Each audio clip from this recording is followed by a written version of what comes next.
তো গাইস আবারও কিন্তু নিয়ে চলে এলাম একটা নতুন ভিডিও এবং আজকে আমরা কথা বলবো দেবদার মুভি রঘু ডাকাত ভার্সেস রক্তবীজ 2 ভার্সেস দেবী চৌধুরানী। তো hey guys, welcome back to my channel. আমি আছি আপনাদের সঙ্গে মিঠুন আর আপনি দেখছেন আমার ইউটিউব চ্যানেল এমবি স্টুডিও। তো আজকে আমরা কথা বলবো রঘু ডাকাত মুভির টোটাল 30 দিনের গ্রস বক্স অফিস কালেকশনকে নিয়ে এবং কথা বলবো রক্তবীজ 2 এর টোটাল 30 দিনের গ্রস বক্স অফিস কালেকশনকে নিয়ে এবং কথা বলবো দেবী চৌধুরানী মুভির টোটাল 29 দিনের গ্রস বক্স অফিস কালেকশনকে নিয়ে। তো ভিডিওটা আপনাদের জন্য অনেকটা ইন্টারেস্টিং হতে চলেছে, তাই ভিডিওটাকে শুরু থেকে নিয়ে শেষ পর্যন্ত কন্টিনিউ করবেন।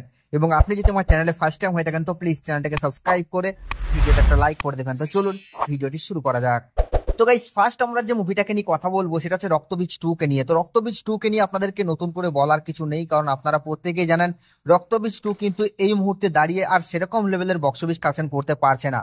তবে মুভিটার কাছে কিন্তু এখনো পর্যন্ত ভালোই কিন্তু হল প্লাস শো টাইম রয়েছে। তবে সব থেকে প্রবলেম যেটা হলো সেটা হচ্ছে যে সাউথ ইন্ডিয়ান এবং বলিউড মুভিগুলো কিন্তু এখন বাংলার বক্স অফিসটাকে দখল করে রেখেছে।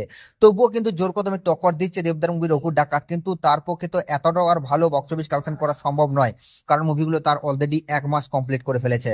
তো যাই হোক, এখন কথা হলো রক্তবীজ 2 তার 30 দিনে এসে কত টাকা আয় করলো। তো গাইস আপনাদেরকে জানিয়ে দিই, রক্তবীজ 2 তার 30 দিনে এসে বক্স অফিস কালেকশন করেছে প্রায় 1 লক্ষ টাকার মতো এবং টোটাল 30 দিনে মুভিটা গ্রস বক্স অফিস কালেকশন করেছে 4,57,00,000 টাকা। তো গাইস এই মুভিটার বক্স অফিস কালেকশন নিয়ে আপনাদের কি মতামত আপনারা নিচের কমেন্টে অবশ্যই জানাবেন।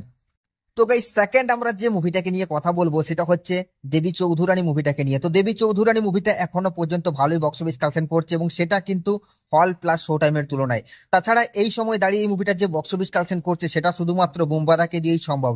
এই জন্যই তো আমরা বুম্বাদাকে মিস্টার ইন্ডাস্ট্রি বলি। কেন বলি? কারণ বুম্বাদার একটা আলাদাই ফ্যান ফলোয়ার আছে বাংলার বুকে এবং বুম্বাদার এখনো পর্যন্ত ফ্যামিলি অডিয়েন্স যেভাবে বুম্বাদাকে সাড়া দিচ্ছে, মানে মুভিটাকে যারা সাপোর্ট করছে বা হলে দর্শক যারা ভিড় জমাচ্ছে, সেটা ভাই সত্যি অন্য কাউকে দিয়ে কখনোই সম্ভব হতো না। তো বুম্বাদা বরাবরই কিন্তু ইতিহাস তৈরি করে এসছে এবং এখনো যদি বুম্বাদা মাস সপ্তাহে কামব্যাক করে, ভাই কি বলবো, এখনো পর্যন্ত বাংলার বক্স অফিসে 20 কোটি টাকার বক্স অফিস কালেকশন দিতে পারবে বুম্বাদা, এটা নিঃসন্দেহে।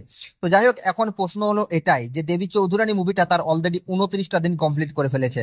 তো ডে 29 এসে মুভিটা কত টাকা আয় করলো। তো গাইস আপনাদেরকে আমি জানিয়ে দিই, এই মুভিটা তার ডে 29 এসে বক্স অফিস কালেকশন করেছে প্রায় 3 লক্ষ টাকার মতো এবং টোটাল 29 দিনে মুভিটা এখনো পর্যন্ত গ্রস বক্স অফিস কালেকশন করেছে 4,54,00,000 টাকা। তো গাইস এই মুভিটার বক্স অফিস কালেকশন নিয়ে আপনাদের কি মতামত আপনারা নিচের কমেন্টে অবশ্যই জানাবেন।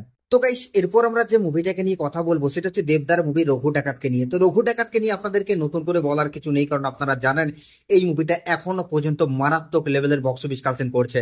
যেমনটা আশা করা হয়েছিল যে এই মুভিটা হয়তো কালী পুজোতেও ভালো বক্স অফিস কালেকশন করবে, ঠিক তেমনটাই হয়েছে। এই মুভিটা কালী পুজোতেও কিন্তু মারাত্মক লেভেলের বক্স অফিস কালেকশন করেছে। তাছাড়া এই মুভিটা এখনো পর্যন্ত যে হারে বক্স অফিস কালেকশন করছে, আশা করি লাইফ টাইমে ভাই 20 থেকে 22 কোটি টাকার একটা বক্স অফিস কালেকশন দিয়েই যাবে। তো যাই হোক, এখন প্রশ্ন হলো এটাই যে রঘু ডাকাত মুভিটা তার অলরেডি 30টা দিন কমপ্লিট করে ফেলেছে, ডে 30 এসে মুভিটা কত টাকা বক্স অফিস কালেকশন করলো।